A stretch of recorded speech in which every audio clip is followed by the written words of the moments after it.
los amigos del Centro de Arte y por invitarme a esta presentación, y desde luego a José Antonio Mazzotti también por esta oportunidad de celebrar una revista que para mí es una empresa mítica, ¿no?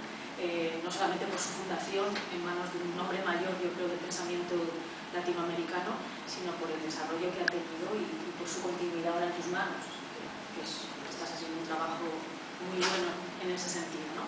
Estás a la altura del maestro en esta cuestión. Después yo había escrito unos folios, pues porque hablando de poesía, y sobre todo hablando de poesía post-vanguardista o de la poesía contemporánea y sobre todo de la poesía neobarroca, es mejor no improvisar, es mejor no apartarse mucho de la planilla, ya que estamos ante un problema complejo, yo diría un problema muy complicado. Así que me disculpan por leerles estas reflexiones.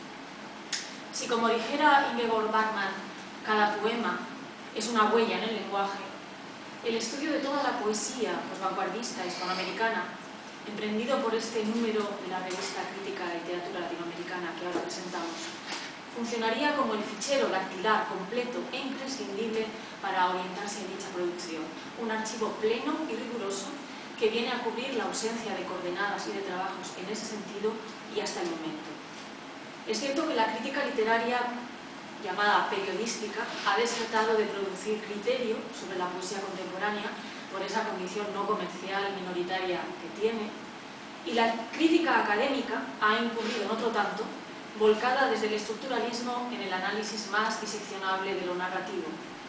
Digamos entonces que la poesía posvanguardista, toda ella, y no solo en su variante neobarroca, se caracterizaría en primera instancia, y también hasta el momento, hasta este número, por una nueva y hasta inaudita condición epistémica. Es un objeto de investigación a la búsqueda de su método. Cada vez es mayor el número de poetas que escriben y publican en Hispanoamérica. Cada vez son menos los críticos literarios que dedican su investigación al estudio del género que más desafíos opone a la inteligencia en el acto de la interpretación. Lamenta Eduardo Espina en el estudio introductorio del volumen. Como él, varios especialistas que participan en el número repiten esta condición de intemperie a la que esa desatención crítica les condena. Su tarea opera en la tierra de nadie de un discurso sin epistema. Incluso aquellos que insinúan una escuela o una dirección, lo neobarroco, lo transatlántico, lo conceptual, lo lingüístico, lo hacen dentro de la condición descriptiva, más que exegética, que estas soluciones suponen. En general, por tanto, del fresco que esas aproximaciones integran, parece derivarse, insisto, hasta el presente, la convicción casi indisociable al propio discurso poético de su falta de reflexión receptora. Parece como si esa falta de reflexión fuera ya casi una condición sine qua non del poema contemporáneo. Y de hecho yo diría que no es pretensión del número subsanar la carencia improvisando salvadoras, globales metodologías interpretativas o una especie de fórmula genérica que arroje luz de rentabilidad interpretativa al poema, sino que su intención subraya, por abrumadora mayoría, esta condición de la falta como la única a partir de la cual interpretar. Sería la tierra desde la cual, el punto de arranque desde el cual comenzar a hablar de poesía, la falta de crítica, la falta de reflexión. Podría considerarse entonces que este número concreto de la revista actúa dando carta de naturaleza a eso que hasta el momento se había sufrido intuitivamente. La poesía que se escribe en América, a partir de las vanguardias, de los 60 para acá, vive la desatención crítica como un elemento intrínseco y cultural a su misma condición escrituraria. Me gustaría explicar esto acudiendo a quien lo vio de un modo meridianamente claro hace unos años. En un artículo que dedica a la última producción argentina, Nora Catelli detecta lo que ella lo que ella menciona o llamará como forma esquiva de lo poético contemporáneo. La propiedad de lo esquivo, dice Nora Catelli, marca y condiciona al poema que nos es coetáneo, y que está exento, define ella, de formas sólidas y regularizadas. Está exento de ritmo, de medida y una relación preestablecida con la antigüedad. Elementos que, por el contrario, regirían el texto clásico. Pero además, para Nora Catterick, el poema querría sustraerse al perfil consensuado de una especificidad estética, a la profesionalización del género en la lírica, querría sustraerse también a lo identificable, a lo reconocible, querría sustraerse también a lo criticable. Esa sería la condición de la esquividad del poema contemporáneo. Y esto es especialmente visible, yo creo, en la producción neobarroca, con una voluntad clara de extrañeza y de superación de los límites. Pero lo interesante, a mi modo de ver, radica aquí, en cómo esta propiedad del huidizo sitúa la caracterización de la poesía hispanoamericana en inmediata relación con su lectura, y no tanto con el ejercicio de aprehensión riguroso de su crítica. Algo es esquivo siempre respecto a una instancia externa de la que precisa para escabullirse, para escapar. Se trata entonces de una perfecta relación de simbiosis que explicaría la abundancia contradictoria de teoría arrojada, que no de método, sobre el hecho estético contemporáneo, se escabulle de la crítica y sin embargo la crítica lo persigue arrojando teoría sobre él, y explicaría sobre todo la capacidad del poema moderno para decepcionar los intentos de aprehensión analítica o de intelección que se le dirijan. Lo cual hace todavía más valioso este esfuerzo del volumen de estudios de la revista, para el que estos, los estudios, los análisis, operarían más que como una dirección reduccionista, como un trabajo de disección reduccionista, operarían, yo creo, que como una lectura estimulante. Funcionarían como ese horizonte de incitaciones del que la poesía contemporánea se escabulle para ser tal, es decir, para ser esquiva, múltiple, dispersa e imprecisa.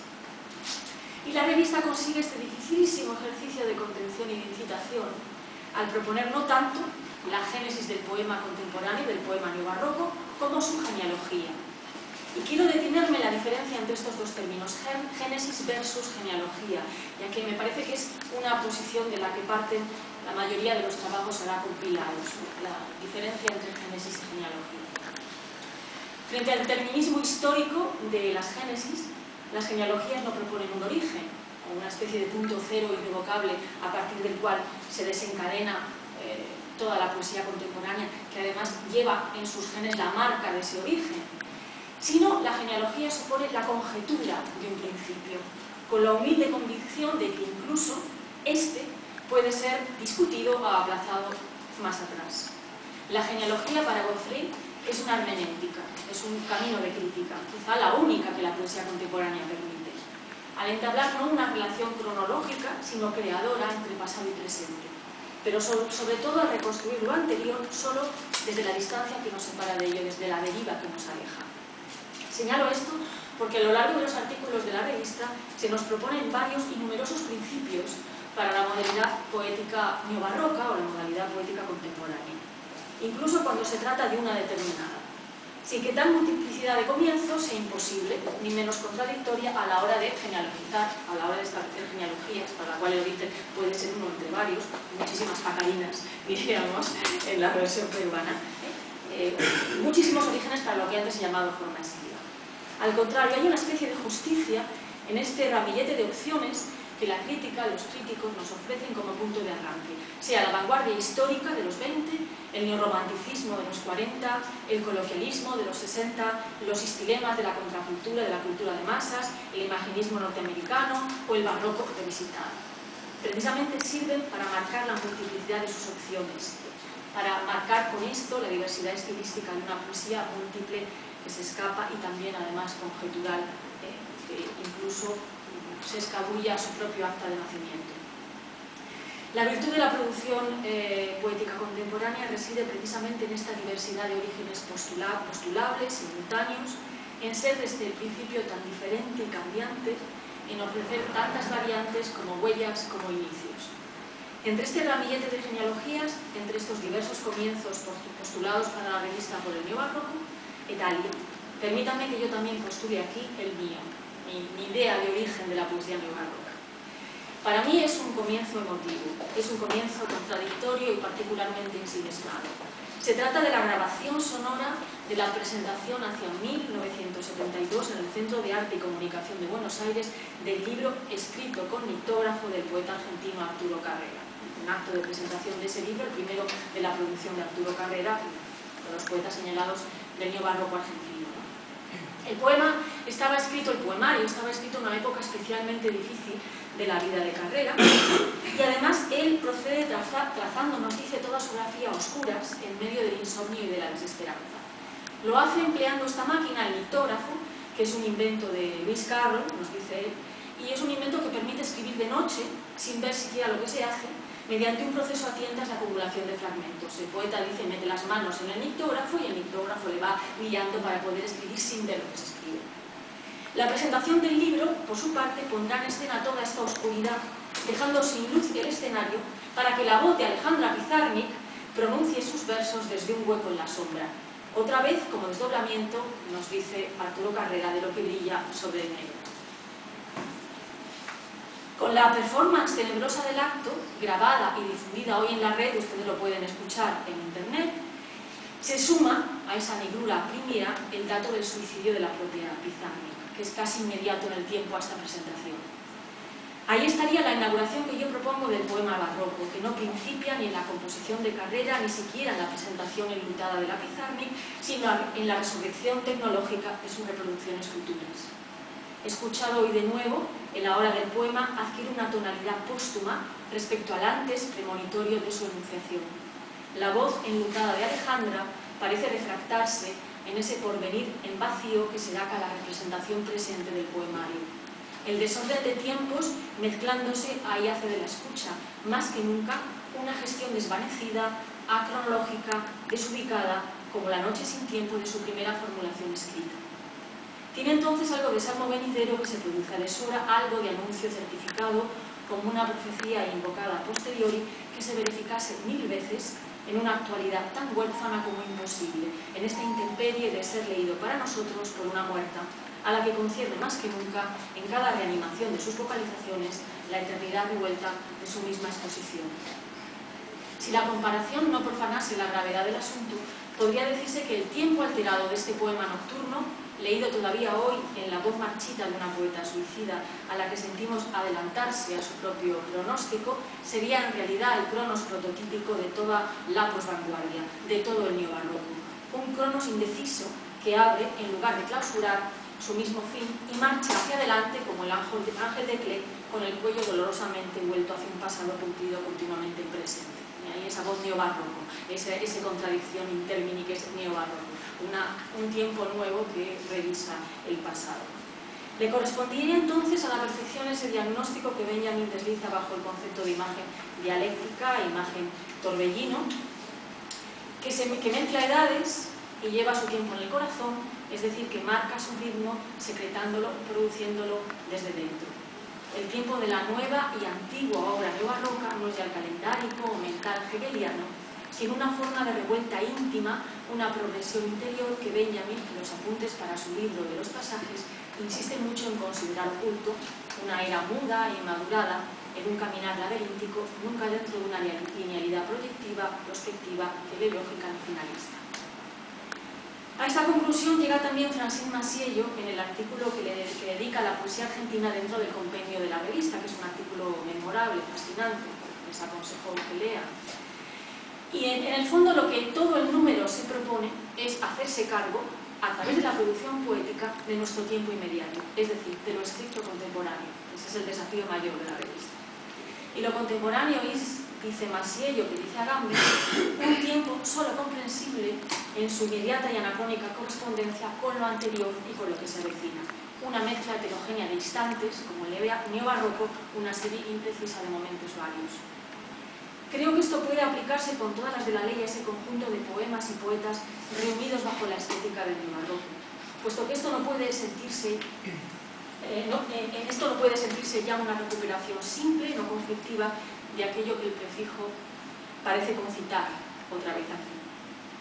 Al contrario, hay una distancia relevante que la nueva poesía sondea, como se encargan de advertir muchos de los críticos estudiosos de esta parcela, desde Gustavo Guerrero a Nancy Fernández, pasando por la aportación de nuestro compañero aquí, Rubén Quiró. Quizá a eso se refiere él cuando apela a una lógica caleidoscópica, no lineal sino dialéctica y controversial en el estudio de las reapariciones del matiz trasbarroco en el corpus literario peruano. Habrá que pedirle a la crítica que a partir de de ahora, a partir de este número, aborde el análisis de las poéticas recientes sin un solo método, por supuesto, sin una episteme premeditada, pero en cambio con esa óptica dual y contradictoria con que la propia poesía reciente mira su pasado, no percibiendo solo sus vinculaciones con él, sino también sus disidencias, aceptando una gestación en el convulso claroscuro del 17 para medir a la par los obstáculos que la distancian de él en la irrecuperable anterioridad del hoy que habíamos dicho conforme a lo contemporáneo. Este número de la revista de crítica literaria latinoamericana, al trabajar con esa diversidad en la que no intenta imponer un orden reduccionista ni artificial, vive por un lado esa contemporaneidad a la par que la analiza, y por otro, al concitar lo idizo como signo de la poesía neobarroca, más que un archivo sensato de huellas localizadas, acaba conformándose como el convulso y mucho más interesante mapa de un caos. Hay que agradecerle, por tanto, sin duda, la valentía con que lo asume.